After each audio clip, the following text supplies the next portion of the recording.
Boa noite, professor. Obrigada. Não precisa ficar bem quietinha, é importante a sua participação.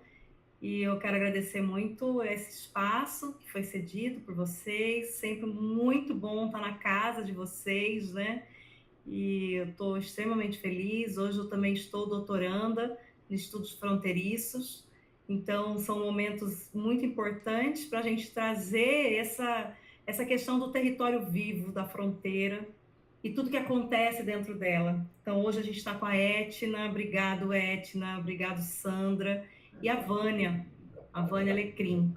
Todas estudam, mulheres estudam diversidade, estudam fronteira, a Vânia é mestre, né, em estudos fronteiriços, e a gente está realmente muito feliz nesse momento. Eu vou fazer só uma introdução, cada pessoa vai ter no máximo 10 minutos aí para falar, mas eu acho que é legal depois a gente trocar. Não sei se a Etna quer fazer algum comentário antes de eu começar. Por favor, Etna. Depois eu quero trocar figurinhas. Eu fiz um mestrado em estudos fronteiriços. Ah, nós também, eu também. Eu e a Vânia, eu sou mestre em estudos fronteiriços.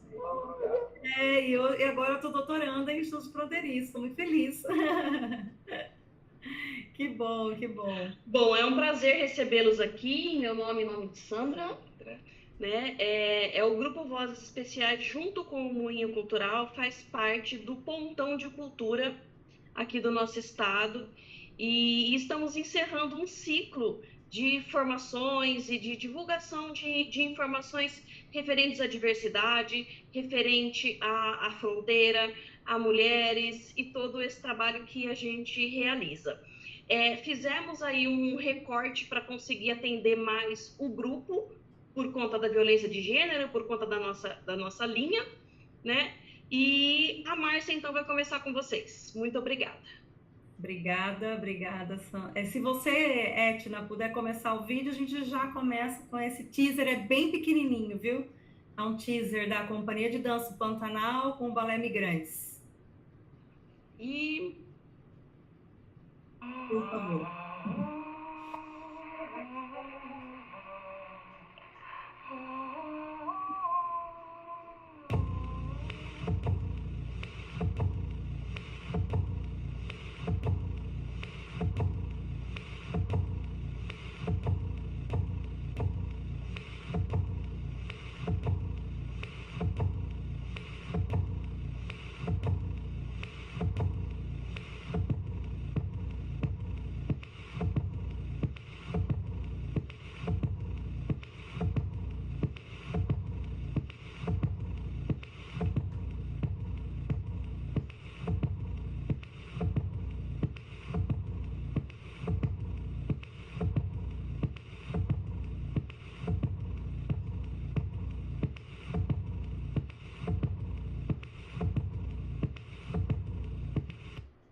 Obrigado, Etna, muito obrigada. A gente começa com essas imagens desse balé para colocar que a complexidade, como o Edgar Morin coloca muito, e a complexidade surge do encontro entre diferenças. E com o Instituto Moinho Cultural Sul-Americano, a gente está trabalhando aí há 22 anos, entramos nesses 22 anos, espera aí que eu não coloquei para marcar meu tempo. Pronto, coloquei. Nesses 22 anos a gente trabalha principalmente com o respeito. A gente tem ali disciplina, respeito, responsabilidade e com autoestima e com olho no olho, com reconhecer. Então, a partir dessa complexidade toda que existe dentro desse território fronteiriço, que hoje, né, depois menos de um mês atrás, saiu uma nota dizendo que somos Corumbá é o maior corredor de mula humana do planeta. Então, quando a gente traz um dado desse, ele vem carregado, né, de várias outras questões de violência e também de força contrária contra tudo que a gente fala e vive. Eu falo que a maior competição que a gente tem, o maior adversário que a gente tem no território é a droga, né? Na nossa cadeia, no presídio feminino, 90% das mulheres estão presas por serem mulas. E eu já começo aqui com uma diferença que foi na vida de um menino o Everton, que a história de vida dele está no nosso canal no YouTube, do Moinho Cultural, e ele nasceu na cadeia. Ele nasceu dentro da prisão, a mãe dele foi pega como mula, do Rio de Janeiro, ela foi pega como mula, grávida dele, e ele nasceu lá. E por 6 meses ele ficou com a mãe, indo para a creche, para o lado de fora e para o lado de dentro. Depois de 6 meses ele não poderia ficar, teria que ser adotado.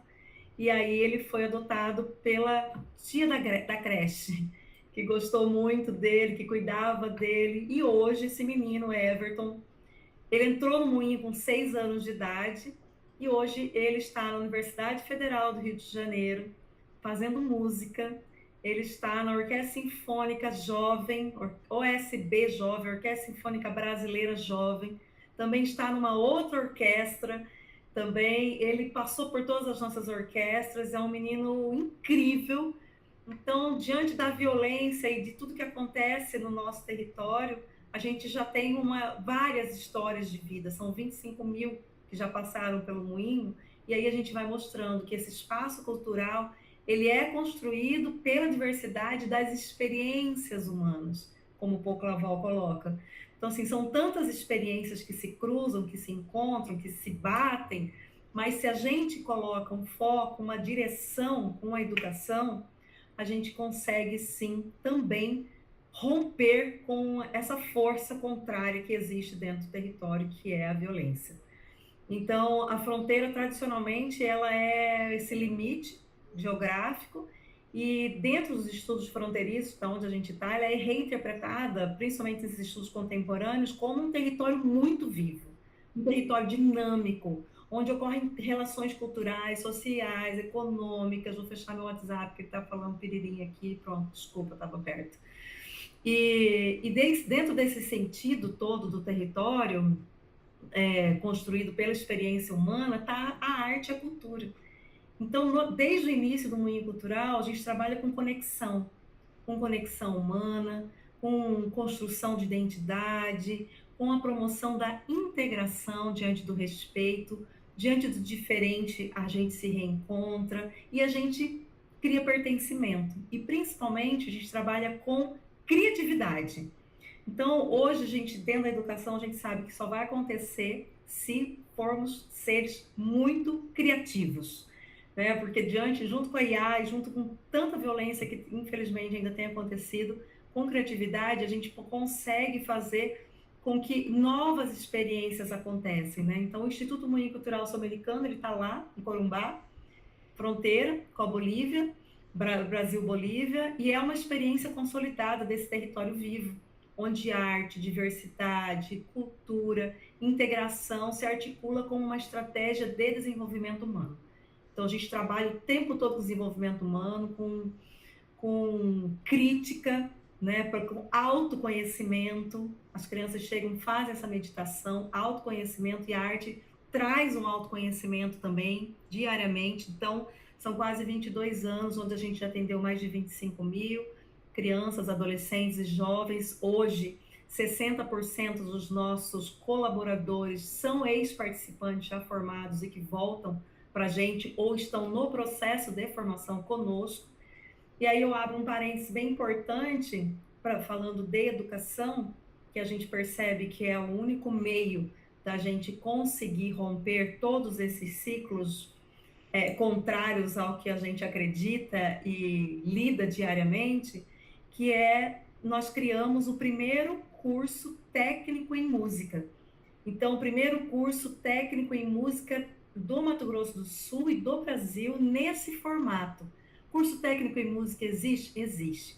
Mas o formato que nós criamos é muito inovador, que é justamente fazer do território Moinho Cultural, da OSC, ser reconhecido como território educador.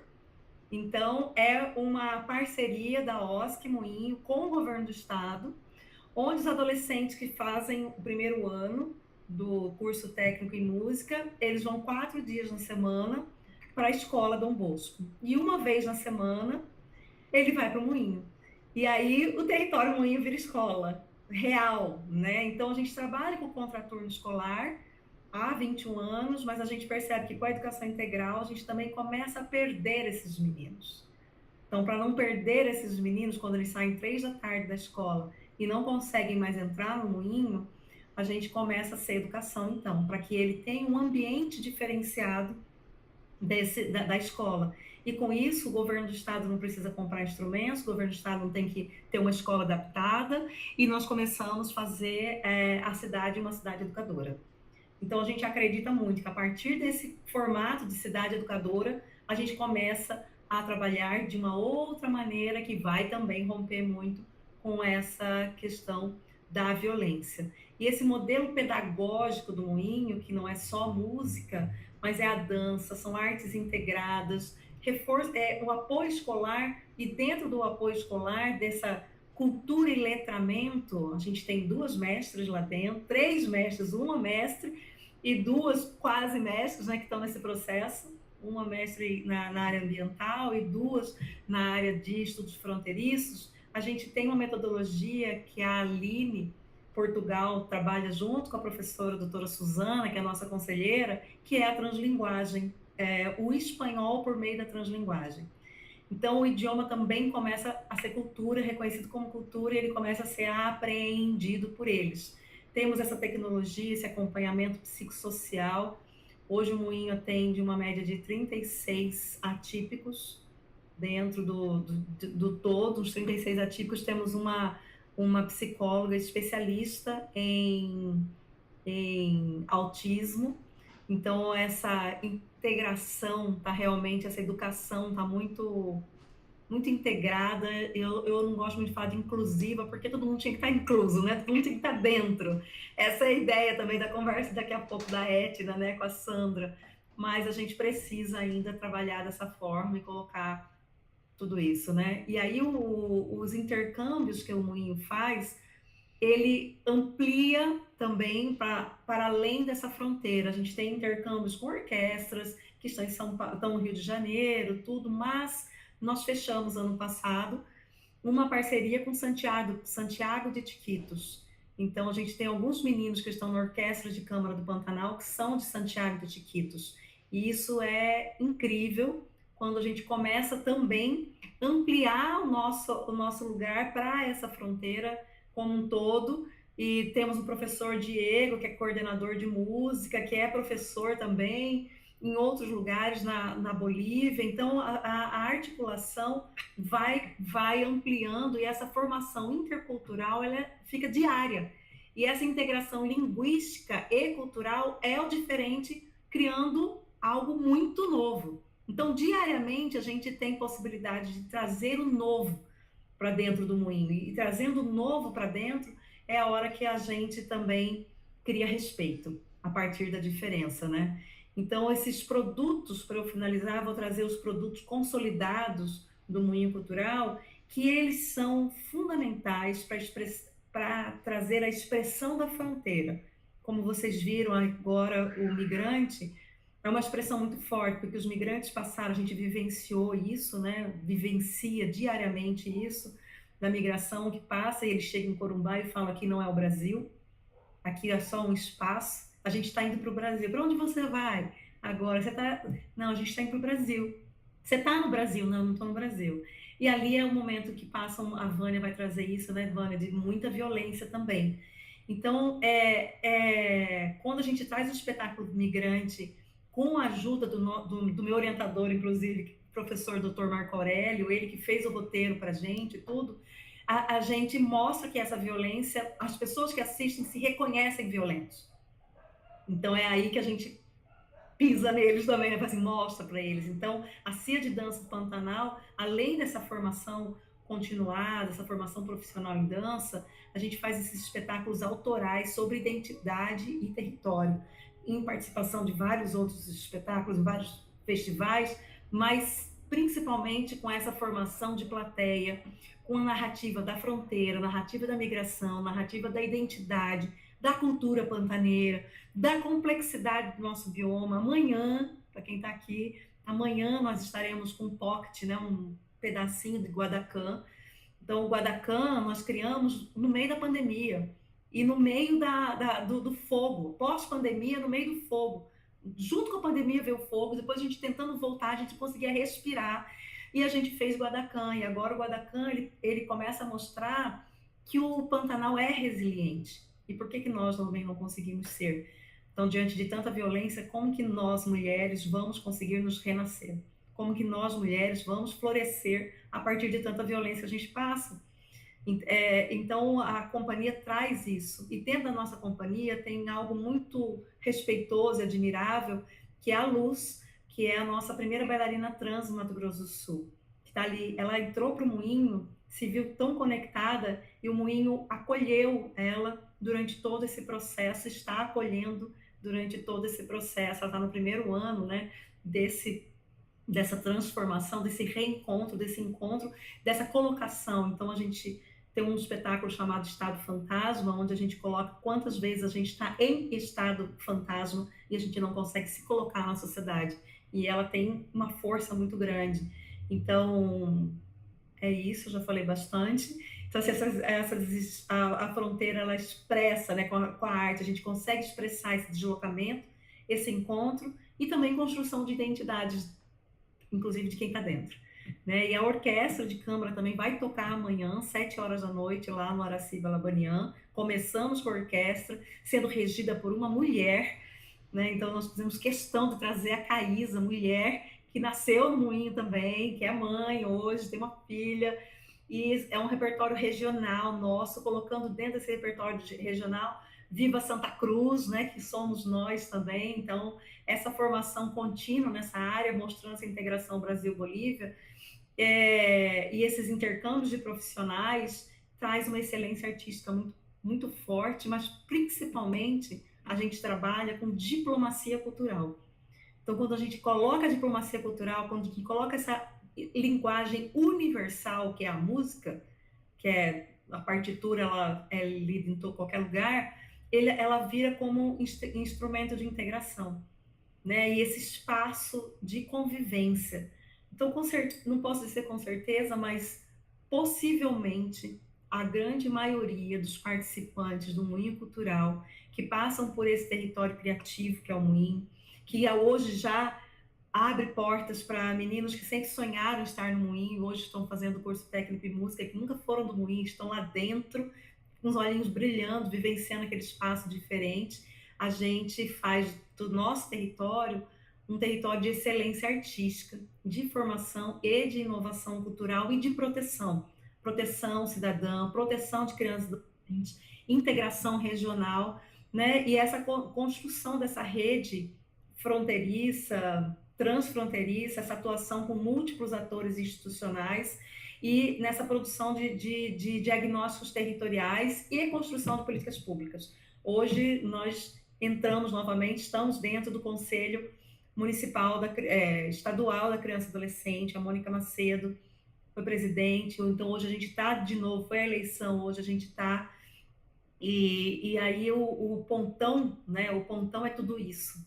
Nós somos fruto da cultura viva. E agora eu peço licença para finalizar falando que essa política pública chamada cultura viva nos fez viver, nos fez crescer. Então, nós somos fruto dessa política pública, cultura viva, extremamente importante, que dá pontos de luz para o Brasil todo, né? Iniciamos como ponto desde o início, em 2005, o primeiro ano já, a gente já virou ponto de cultura, hoje somos o primeiro pontão de cultura do Mato Grosso do Sul, junto com o governo federal.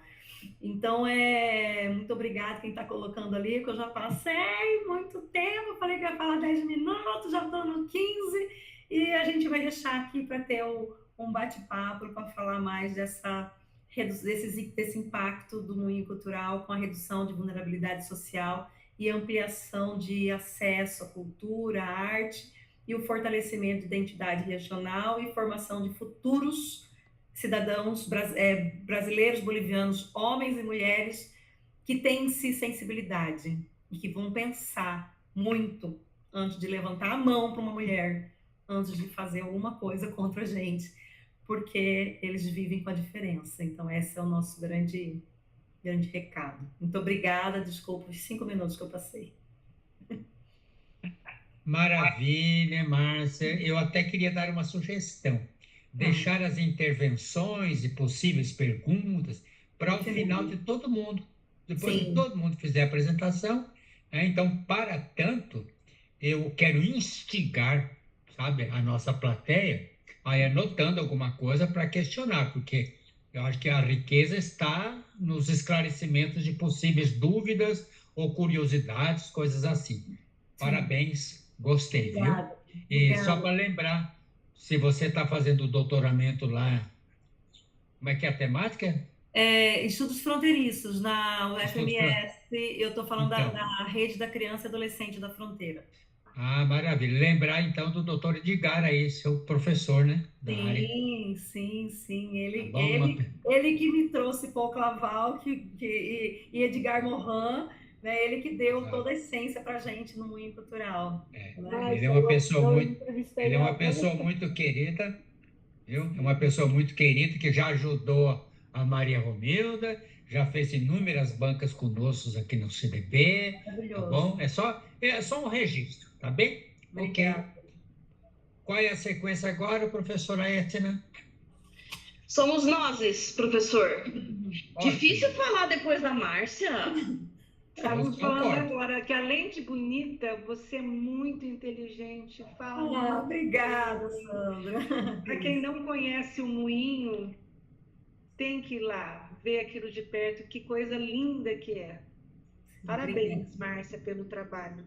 Obrigada, meu e de toda a equipe. Somos 50 lá. Eu não faço nada sozinha, estou gritando o tempo todo. Ai, gente, pelo amor de Deus. São lindos. Minha equipe a equipe muito cultural é muito linda. Bom, a gente vai começar falando para vocês um pouquinho sobre diversidade cultural. Deixa eu ver se vai começar a apresentar. Aqui, deixa eu botar na tacinha. Só um minuto. Aqui. Foi? Não, não foi. Foi. Vamos ver se vai mudar para vocês. Quando eu mudar aqui, mudou. Ótimo, graças a Deus. Bom, o nosso tema aqui, então eu, Etna, que vocês já conhecem, Sandra, que é a minha casca de bala no 20 anos. No mestrado eu tenho o Cláudio, mas ela é antiga, é antes, né? E a gente começou lá na Colibri com o coral, nos conhecemos primeiro, mas daqui a pouco a gente fala do ponto em si, né? Mas eu queria falar uma coisa sobre o que a Márcia trouxe, que é essa questão do moinho formar pessoas e essas pessoas estarem espalhadas pelo Brasil e pelo mundo, né, já. E também, uma coisa que a Sandra escreveu aqui para falar, fala, Sandra, essa sua frase que você trouxe. Que há 20 anos o grupo Vozes Especiais transforma som em pertencimento. Aqui no nosso grupo, cada voz é acolhida, é desenvolvida e celebrada, não pelo que lhe falta, mas pela beleza única que carrega. Vozes Especiais pensa que ensinar música é mais do que simplesmente tocar um instrumento, é revelar pessoas, construir caminhos e fazer da arte um lugar de inclusão, de integração. Então, há 20 anos, o Vozes tem feito isso. O grupo Vozes Especiais trabalha com pessoas com deficiência, sobretudo deficiência intelectual, né? Etna é aquela faz tudo. Eu fico sempre na retaguarda fazendo um trabalho psicopedagógico, ensinando essa galera a cantar, a subir num palco, e hoje eles cantam com os coros da nossa cidade, já fazem parte do cenário cultural de Campo Grande e do estado. Esse é o Vozes. E nessa questão toda de pertencimento, o Vozes, então, tem esse papel de pertencimento junto aos nossos coralistas, mas o moinho em si traz para nós também a questão do pertencimento, porque eu fui numa cidadezinha do interior de São Paulo chamada Engenheiro Coelho, fui dar um curso lá sobre educação musical inclusiva, e qual não foi minha surpresa quando chegou um moço e falou assim para mim, ele é professor na escola de música lá, e ele falou assim para mim, eu estudei no Moinho, eu sou cria do Moinho, eu sou uma daquelas crianças que começou no Moinho e hoje está em outro lugar, levando a mensagem do Moinho, levando a nossa cultura, o tereré, né? E foi muito bom encontrá-lo e foi muito bom para mim falar assim, gente, nós pertencemos ao mesmo lugar, que não importa se é moinho, vozes, é música, somos todos integrados, é arte. É arte. Né? A arte faz isso conosco. Então, foi uma gratíssima surpresa encontrá-lo lá e ligar para a Márcia, olha que eu encontrei aqui. E foi, assim, muito bom. E eu acho que é isso que nos faz cada vez melhor. E respeitando a diversidade cultural. Né? Então, agora vamos entrar no que a gente precisa falar, porque senão a gente fica falando só coisa assim que nos faz chorar. Né? Então, a gente trouxe aqui, né, a questão do global, sabendo que a gente precisa respeitar todas as diferenças, tanto de credo, quanto de cor, quanto de opções, quanto de deficiências e de eficiências também, né? E trazer um pouquinho, gente, mais do que vocês, nós sabemos que existem milhões de conceitos de cultura, né? Mas um dos conceitos que a gente usa é esse, né, Sandra? Por favor. A cultura é conhecimentos, crenças, artes, moral, leis, costume, qualquer outra capacidade apta adquirida pelo homem como membro da sociedade. Né? Deixa eu só... Passei. A cultura é como um iceberg, então tem tudo aquilo que a gente vê na superfície, história, vestuário, alimentação, língua, artes, folclore, e aquela parte profunda, né? Que é a forma de se comunicar, valores, atitudes, concepção, crenças, percepções, né? E aí que entra a questão de alteridade, né? De você conseguir ver o outro diferente de você e aceitar. A gente tem muito de querer que todo mundo seja igual a nós, né? E não é assim, eu tenho que ver o outro e respeitá-lo. Com certeza. E quando a gente prepara, aí o que tem a ver? A diversidade cultural, por exemplo, com o que nós fazemos e com o que o Moinho faz e no geral, né? A gente precisa trazer nos nossos espetáculos e trazer na nossa prática diária a cultura das regiões e de outros países, para a gente poder comunicar os significados, os sentidos, as histórias, as memórias. Então, essa semana estávamos ensaiando uma música Cirandas do Nordeste. Então, quando a gente consegue passar para aqueles meninos que nunca saíram de Campo Grande, muitos deles, né, dos nossos coralistas, o que é uma ciranda, e aí a gente foi e mostrou a foto de nós duas numa casa de farinha, né, fazendo a compra, abraçando a dona da casa de farinha, uma mulher marcada de muito trabalho e com uma ternura no olhar que nos desmontou, né, Sandra? E conseguir trazer isso para os nossos meninos, né? E meninas. Então, a gente consegue fazer essa perspectiva de solidariedade, de amizade e nos reconhecer nesses espaços. Aí eu trouxe aqui esse questionamento, né? Quais as fronteiras que impomos ao conviver com o outro? Porque, às vezes, nós também nos impomos essas fronteiras. Eu não vou cantar tal repertório, ou eu não vou cantar em tal lugar, ou eu não vou, ou eu disso. não gosto disso, ou eu não gosto daquilo. Então, a cultura, ela precisa muito respeitar, eu acho que é um dos campos que mais respeita a diversidade. Não é, Sandra? Certeza. Aí, o porquê? A música, ela é universal. E aí, o que aconteceu aqui? Desculpa, gente, peraí, porque o negócio aqui, a menina do Michel não tá aqui para fazer o negócio. Vai lá, por favor. Qual cultura a gente tem no Brasil? Centro-Oeste, Sudeste, Norte, Sul, Norte. Esse aqui foi o que eu falei agora. Uhum. A música é universal. Ela une as pessoas, consumimos música de várias culturas, né?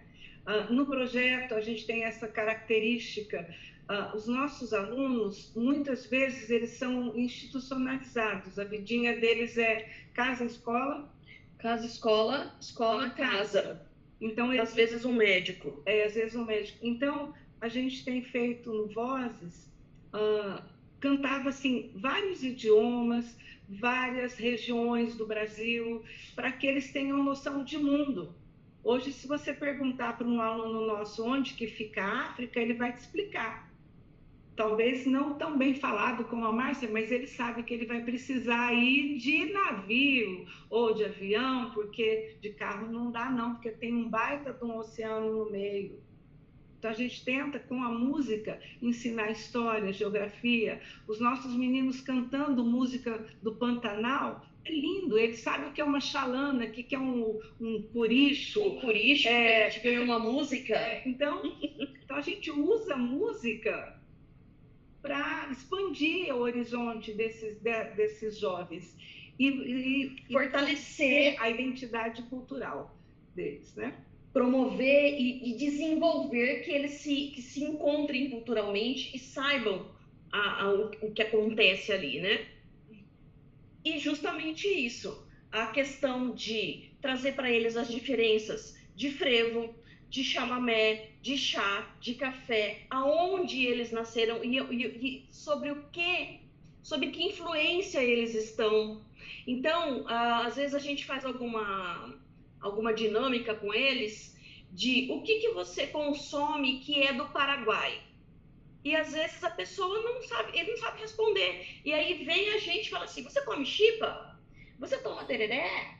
Você isso, você aquilo, né? Então, um dos nossos alunos é do Nordeste. Quando a gente falou de ciranda, ele abriu um sorriso daqui a aqui e contou para os amigos, eu sou de lá, eu nasci lá. Né? Então, isso é muito interessante. E aí, a gente está falando também da acessibilidade cultural, que... Vai lá, Sandra. É um conjunto de medidas que visa garantir o acesso à cultura para todas as pessoas, independentemente de suas condições físicas, mentais, sociais ou econômicas. E a gente sabe que no papel é tudo muito bonito, mas é difícil a gente conseguir isso. A gente tem que fazer essa cultura se tornar acessível a todos. Não é? E aí a gente pega alguns questionamentos que a gente tem em relação à acessibilidade cultural. A maior parte das pessoas entende a acessibilidade cultural como você dar à pessoa com deficiência a oportunidade dela estar nos espaços que tem cultura. Mas a gente não quer isso. A gente quer que eles sejam protagonistas, que eles participem de uma ação cultural. É esse o objetivo, né? Fazer com que a pessoa com deficiência, no nosso caso, seja protagonista de ações culturais, né? Só que a gente esbarra... Né? Tem as barreiras atitudinais, barreira pedagógica, barreira familiar, barreira de saúde. E tantas outras, né? E tantas outras. E a nossa luta é para que eles vivam a cultura como protagonistas mesmo, né? Aí, acreditamos que as barreiras atitudinais que se manifestam na falta da sensibilidade e compreensão sobre as necessidades das pessoas com deficiência sejam as mais impactantes na produção de cultura das pessoas com deficiência, né? Elas enquanto produtoras. Mas a gente fala tudo isso e não apresentou ainda o nosso grupo, né? Esse vídeo ele foi produzido em 2018, acredito, quando estávamos com... Não, 2023. Nós fazemos 20 anos de grupo agora, e aqui ele fala 18. Né? Nós estamos fazendo aniversário. E ele foi reproduzido a última vez no final da minha apresentação, da minha dissertação de mestrado, porque a gente levou o grupo para a academia, né?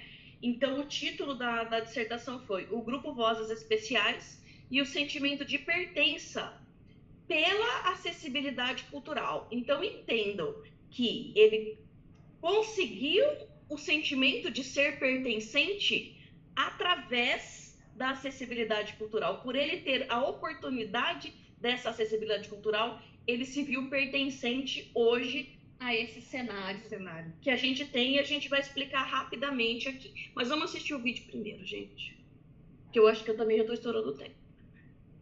Parar. Gente, se começar a passar certinho, daí vocês avisam, por gentileza. Tá, pode deixar. Compartilhar também todas as saídas de áudio. Vamos ver. Por Vozes Especiais. Iniciou suas ações em meados de 2006, com a professora e psicopedagoga Sandra Helena, maestro Marcos Alves, regente assistente Silvana Alves e a terapeuta ocupacional Edna Gutierrez. Suas ações visam a articulação e o apoio técnico-operacional a coralistas com deficiências físicas e ou intelectuais. Essas ações são ministradas pelos fundadores do grupo e também por outros voluntários, com especializações nas áreas de música, educação especial, fonoaudiologia e demais áreas pertinentes.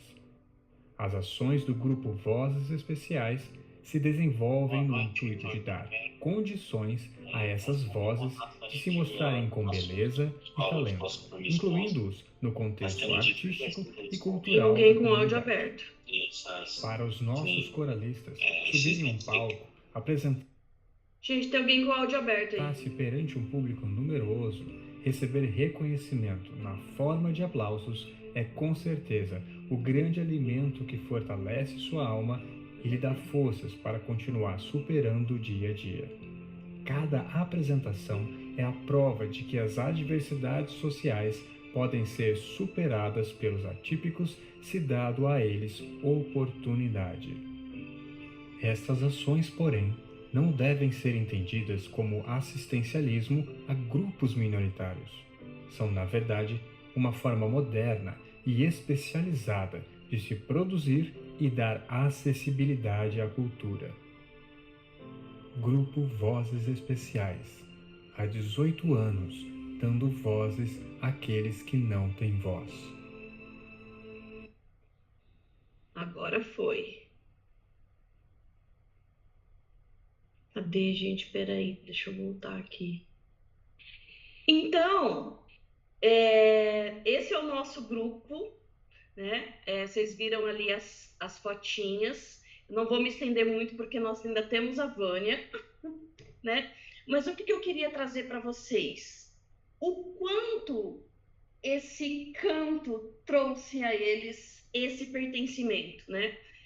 A gente tem uma teórica, uma estudiosa, né, que fala do canto coral, que ele se configura como uma prática musical exercida e difundida nas mais diferentes etnias e culturas. Ele é um espaço de aprendizagem, desenvolvimento vocal, integração e inclusão social, né? No nosso contexto, ela não se resume em aplicar as técnicas, né, Sandra, que facilitam a aprendizagem musical. Queremos sim, a Sandra muito mais do que eu. Não, eu também quero. Mas ela é mais crica. Alguém tem que ser brava nesse lugar. Que eles aprendam música mesmo, né? mas a gente tem esse cuidado e esse olhar para que eles aprendam essa música e aprendam muitas outras coisas também. E aí, a partir do que o Tuan trouxe para nós em relação ao espaço, né, que transforma o lugar, eles realmente conseguiram essa transformação. Gente, esqueci de passar para vocês voltar o slide. Eu vou pôr o slide, amiga, e você comenta o... Eu só queria comentar que quando os nossos coralistas se apresentam com outros grupos, muitas vezes não é o nosso regente, ou não sou eu a RG, ou não a Etna, outro regente, às vezes o regente da Universidade Federal, do Instituto Federal, de outro grupo, e eles conseguem obedecer a qualquer regência. Um dia um colega da universidade disse para mim, mas eles não são musicalizados. Eu falei, são sim. Eles se comportam muito bem, eles sabem subir num palco, eles entendem todos os sinais de regência, sabe crescer, sabe diminuir, sabe se comportar, né? Então, eles são convidados a participar de encontros de coros. Quando a gente tem recurso, a gente promove também, convidando outros corais a cantarem com eles. Enfim, esse é o trabalho do Vozes, né? Uma vez eu ouvi uma frase, não sei nem se foi você ou se foi na rede, mas falando sobre inclusão, integração. Márcia, não basta incluir, tem que integrar. Você comentou... Não basta integrar, tem que incluir. Não, incluir, se você me convidar para um aniversário. Você está me integrando. Não, incluir. Você está me integrando. Incluir é quando você me chama para dançar. Mas, enfim, a gente tem que fazer assim de uma forma bem completa mesmo, e que esse jovem, que essa pessoa participe realmente da cultura e seja protagonista. E aí a gente trouxe, então, a partir da nossa reflexão durante o trabalho, né, situações do pertencimento que eles demonstraram com reconhecimento social, quando eles estavam no palco, né, pertencimento como ética de convívio, respeito ao espaço, quando eles são chamados na escola, quando nós os levamos na escola ao lado, que sempre os excluem, eles vão lá e eles cantam para aquelas outras crianças e eles se acham. Eu acho que se a gente pudesse escolher um lugar que eles sempre gostariam de cantar, é no colégio que tem atrás, que é uma escola regular, além de cantar para os pais, né? Mas ali eles sabem, porque eles veem, porque eles sofrem o preconceito dos colegas quando eles estão na mesma calçada e alguém se afasta. Alguém atravessa para não encostar neles. E aí, de repente, eles estão naquela escola cantando para eles. Então, é muito forte quando a gente os leva lá, né? E cantando com outros coros também, como eles cantam tudo decor, mas eles cantam decor, cantar decor é cantar com o coração, né? Eles... assim, meio que zombam assim dos outros coralistas e falam assim, você não decorou a música? Né? Eles cantam tudo decor e sabem o que estão fazendo. Porque eles não têm outra opção, só pode ser decorando, né? E, para fechar, prometo, nós também, ao longo desse tempo, tivemos a questão do pertencimento no cenário das políticas públicas culturais, porque Sandra e Beto, que é o nosso... Por trás do Vozes, ainda temos o Beto. Paulo Roberto, ele que... esposo da Sandra. Então, o Vozes, ele se tornou foi reconhecido como ponto de cultura em 2010. Né? Quando veio os pontos de cultura para o município, a gente foi contemplado com esse edital, né? E a gente já participou de várias teias, a participação das redes do Ponto, do Punho Cultural e também do Pontão Albertina Brasil, lá do Sergipe, que é um outro ponto de cultura que trabalha com pessoas com deficiência, né? Cadeirantes. A gente promove workshops para formação de agentes culturais inclusivos. Esse é o Vozes. É isso. Esse é o Vozes. Agora vamos passar a palavra para a senhorita Vânia.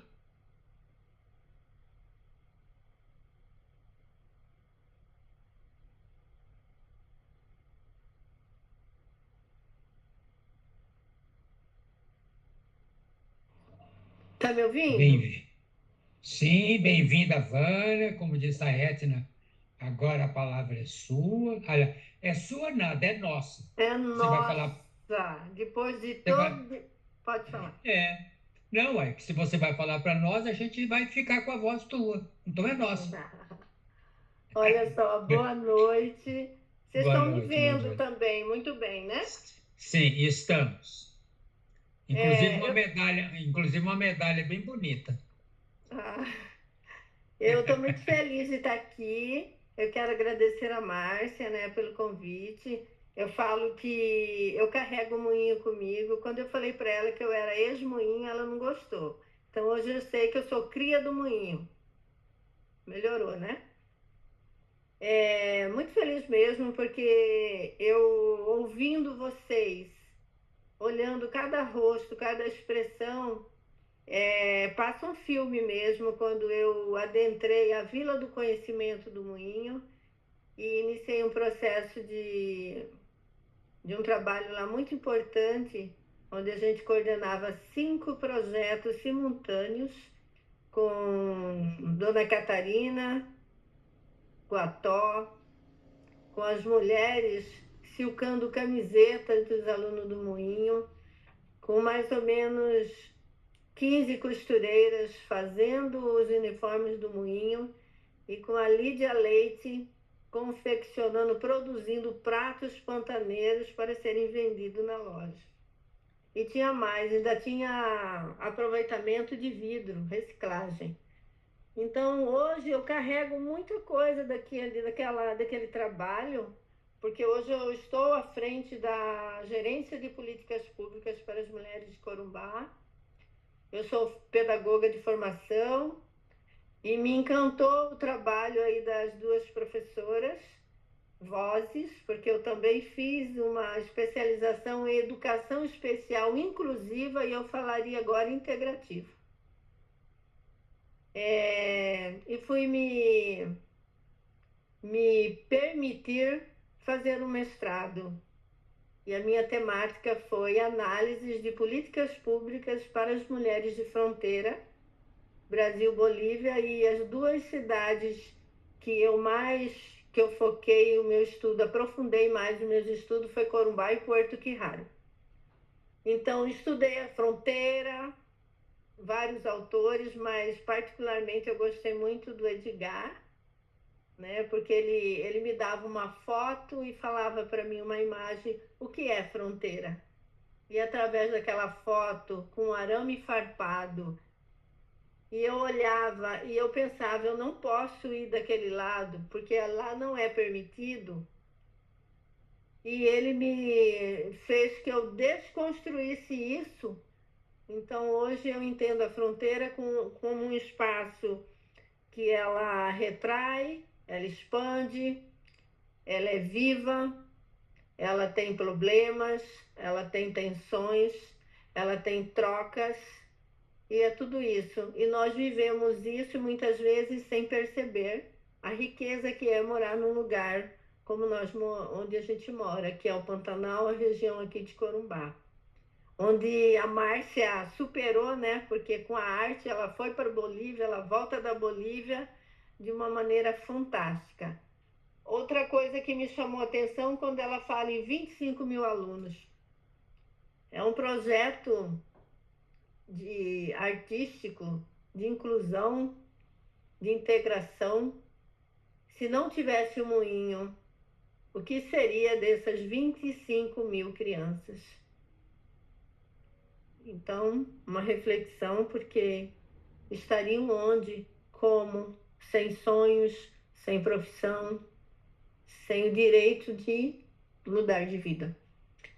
Então, falar para vocês, estou numa pasta hoje trabalhando há mais ou menos 10 anos, que é a violência contra as mulheres de fronteira, onde a gente tenta, porque a complexidade do tema é pensar em políticas públicas não só para as mulheres brasileiras, mas sim para as mulheres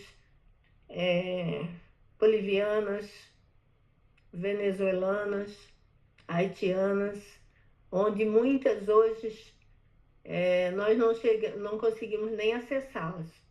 Muitas estão no presídio. Quando a Márcia fala da 90% das mulheres estão lá porque transportaram ou cometeram esse ilícito, muitas vezes por amor, por paixão, ainda foram denominadas mulas. Então isso é real.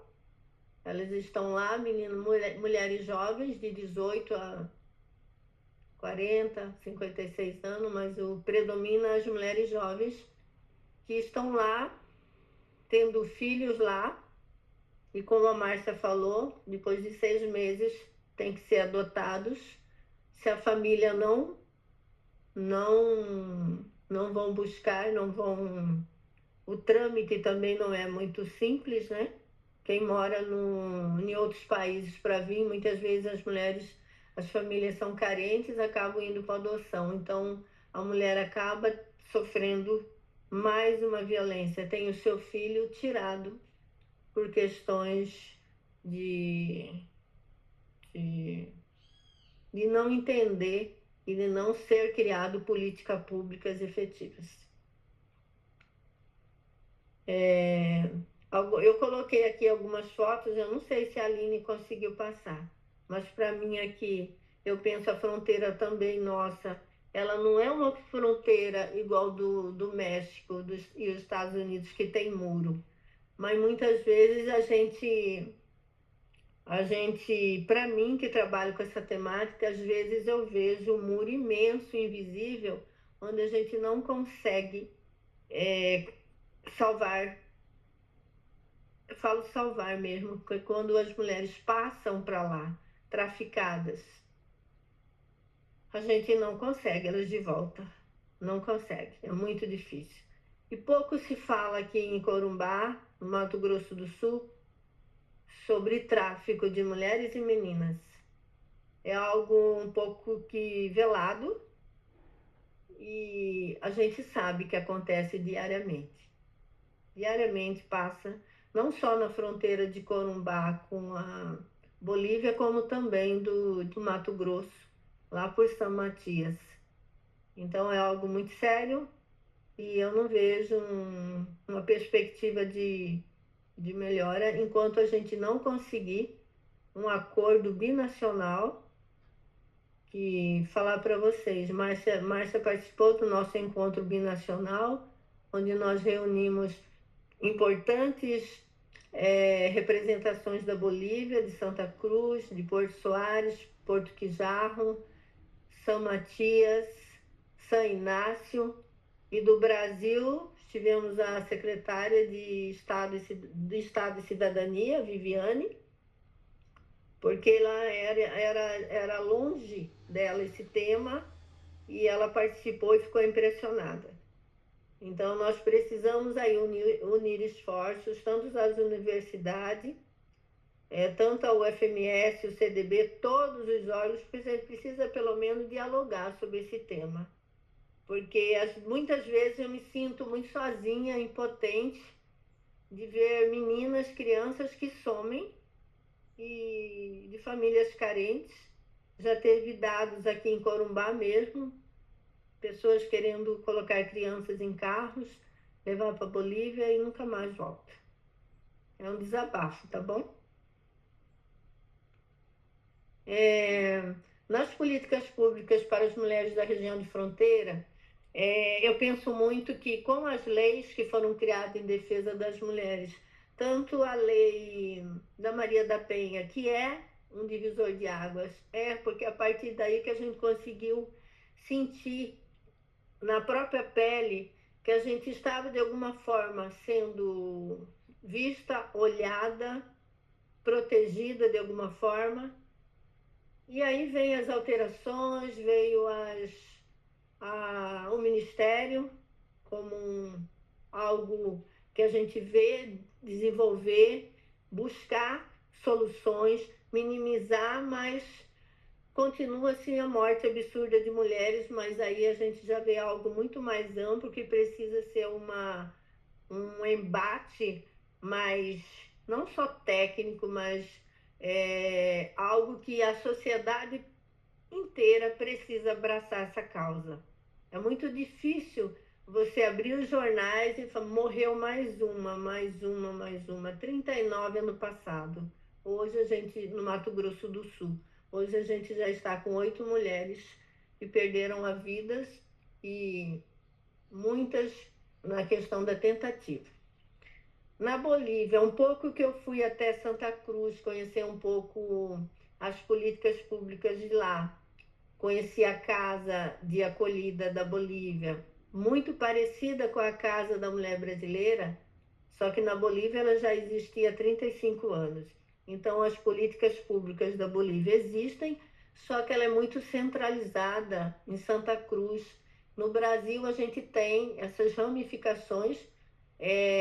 A política pública do Brasil, centralizada, vamos dizer assim, em Brasília, e de lá sendo distribuída para o nosso território imenso.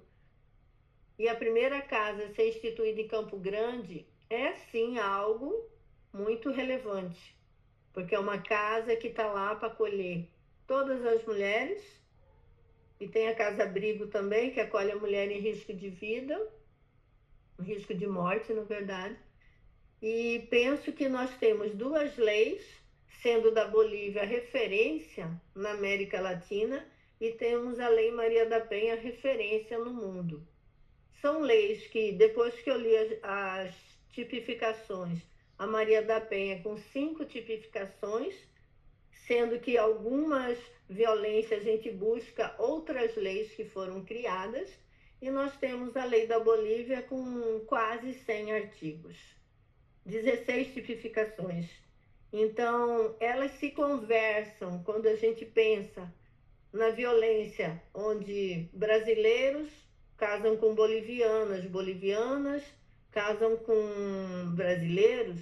Quando acontece uma violência num país, ou seja o Brasil, ou seja a Bolívia, e ela atravessa essa fronteira, se ela atravessa essa fronteira com filhos, caracteriza rapto na Bolívia.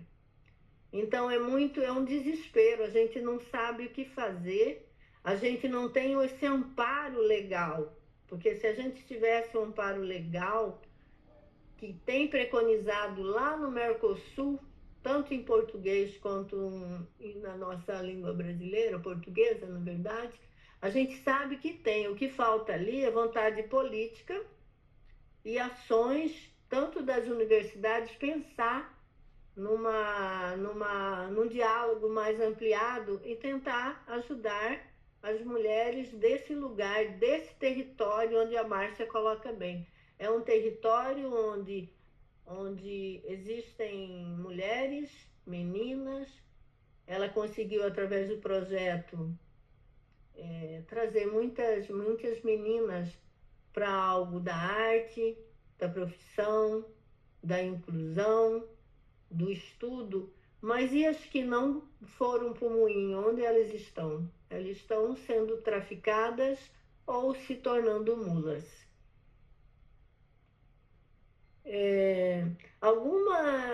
Eu gostaria aqui só de ressaltar, quando a gente fala de tráfico,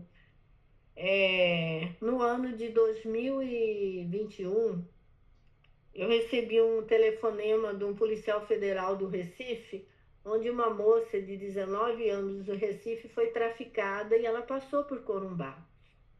Ela passou porque ela foi atraída por um emprego em Corumbá com um valor até razoável de salário. mas ela não se lembra que ela passou em Corumbá. Eu deduzo que ela passou totalmente ou com efeito de alguma substância e ela amanheceu em Santa Cruz. Lá ele ficou em cárcere privado. A Polícia Federal rapidamente entrou em contato com Campo Grande, aí entrou em contato conosco e nós conseguimos aí através de relações que a gente já tinha, de relações informais, de contatos informais, e conseguimos recuperar uma jovem de 19 anos do Recife, que estava em cárcere privado e seria mais uma vítima do tráfico de drogas.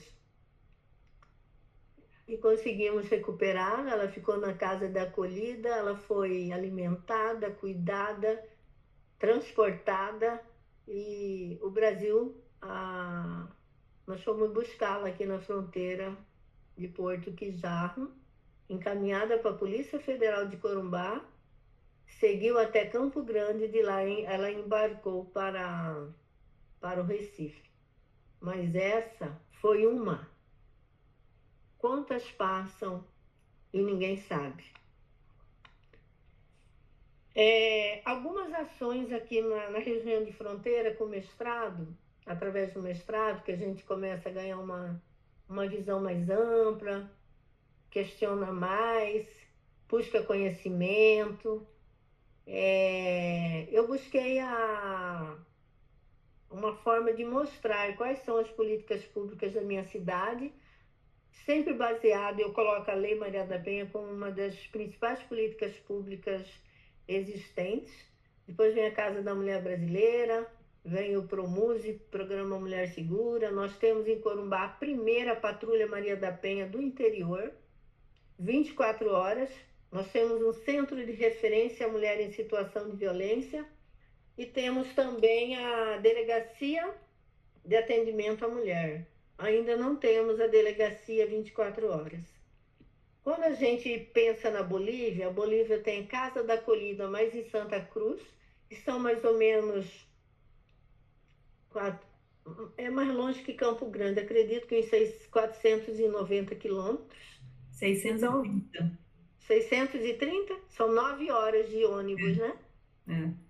Nós temos a COBOL, nós temos a polícia, 2 polícias, uma CVC, que atende só mulheres vítimas de violência aqui na nossa fronteira, Defensoria del Pueblo, Promotoria del Pueblo, e fizemos algo, não sei se é inédito, né? Alguns falam que é inédito, mas nós conseguimos transformar a nossa...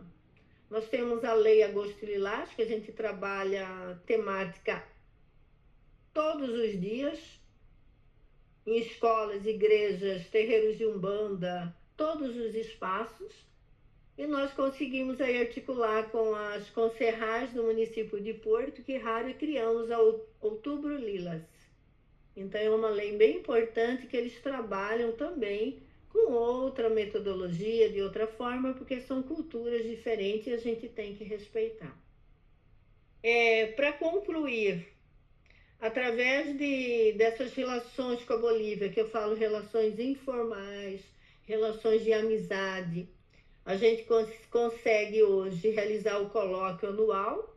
Nós estamos já no 6º colóquio binacional, onde a gente leva as informações, a gente leva as estratégias, a gente leva algumas políticas como forma de mostrar que deu certo no Brasil, em determinado local. E assim a Bolívia conosco. A Bolívia, participei ano passado do 5º colóquio binacional em Porto Quijarro e esse ano o 6º colóquio binacional, que Márcia foi, teve fala. A juíza, a doutora Luísa de Sá Figueiredo, que assumiu a Casa da Mulher Brasileira e está cedida para o STF, ela tem me contribuído comigo com muita informação sobre esse possível acordo binacional. E dia 30 eu estarei em Foz do Iguaçu participando do encontro binacional entre a Tríplice Fronteira. Então, esse é um pouquinho da minha experiência, né? Eu sou esposa de pescador, comecei a estudar com 38 anos. E eu lembro que Márcia estava fazendo mestrado, eu estava lá naquela loucura na Vila do Conhecimento, trabalhando, mas tudo no seu tempo, né? Fiz mestrado em 2023, que eu concluí, fiz algumas pós-graduação, e fui convidada, né, pelo Marco Aurélio para fazer o doutorado, e eu estou amadurecendo sim essa ideia, vou começar fazendo como aluna especial. Mas é isso, eu sou uma pessoa que eu sou muito inquieta. Então, se a gente tem o poder público, nós temos câmaras legislativas, nós temos Congresso, temos Senado, temos Presidência da República e Ministério, falta as mulheres fazerem um levante nesse país, porque as leis existem, mas nós continuamos morrendo. A gente continua a morrer todos os dias, porque quando uma mãe perde uma filha, ela morre um pouco. Quando perde uma neta, uma irmã, uma avó, a gente morre um pouco. Então, é isso que eu queria falar com vocês um pouquinho. Muito obrigada. Madre de Deus, meu Senhor. Só para lembrar o seguinte, lembrando aqui da Etna, sabe do que ela estava falando ali? Já? O seguinte, esses dias eu vi um vídeo, a gente tem que acreditar em tudo, mas também não tem que duvidar de tudo, né? Uma pessoa já de idade, uma mulher de idade, com Alzheimer. Aí chega uma musicista perto dela, começa a cantar e tocar o piano, o teclado, mas não há de ver que aquela senhora retomou toda a memória musical porque ela era cantora. Parabéns para vocês duas, viu? Que mexeram com essa questão da cultura. Fiquei emocionado. E esse trabalho da Márcia, junto com essa questão do grupo Voz, sabe o que me despertou? Vocês estão no universo de políticas públicas, certo? Uma política pública, na minha parca capacidade, na minha pobre avaliação, é o seguinte: ela não funciona só com o poder público, chamado políticas públicas, mas tem que envolver comunidade, tem que envolver empresários, tem que envolver pessoas de boa vontade. Então aí me vem na cabeça assim, falei, como é que esse povo, desculpa a expressão, né? Como é que esse povo consegue se manter? Porque a conta chega, né? A conta chega. Como é que faz isso? Sabe? Às vezes sobra mês, falta salário, não é? Fica sobrando mês, né? Chega lá no dia 15, já é final de mês para muita gente. Falei, meu senhor, então eu fiquei curioso em saber, sabe, como é que essas instituições se mantêm para promover um trabalho tão significativo dentro da sociedade. Isso não é brincadeira, não, isso é uma coisa muito séria, sabe? É fácil a gente falar assim, mas quem tem uma pessoa, sabe, com deficiência dentro de casa, sabe o que eu estou dizendo, né? Não é brincadeira. E do lado da Vânia, você me impressionou. Eu tive a impressão que você está falando a linguagem da doutora Luciana e da Ana Lara. E que tem tudo a ver com essa linha de pesquisa, sabe, do nosso grupo de estudo aqui junto ao CNPq. Olha, meus parabéns. Que maravilha. Estou feliz por esse evento. Vocês certamente já ouviram falar de Teresa de Calcutá, né? Sim. Então, essa senhora, né, agora uma santa Teresa de Calcutá, né, ela, duas pequenas coisas dela. Ela estava limpando um mendigo no meio da rua, sabe, lá na Índia, com um pano limpando a boca dele, estava babando, aquela coisa toda, né? Aí chegou uma pessoa e falou, meu Deus do céu, eu não faria isso nem por $1 milhão de dólares. Eu falei, eu também não. Eu só faço por amor. Eu também não, não por $1 milhão de dólares, eu faço por amor. E há o outro pensamento dela, né? Você está fazendo bem? Tô. Alguém fala alguma coisa? Não. Eu falei, então continua fazendo. Sem problema, continua fazendo. É uma conquista, sabe? é a nossa contribuição para que um grãozinho de areia do bem se sobreponha. Tá bom?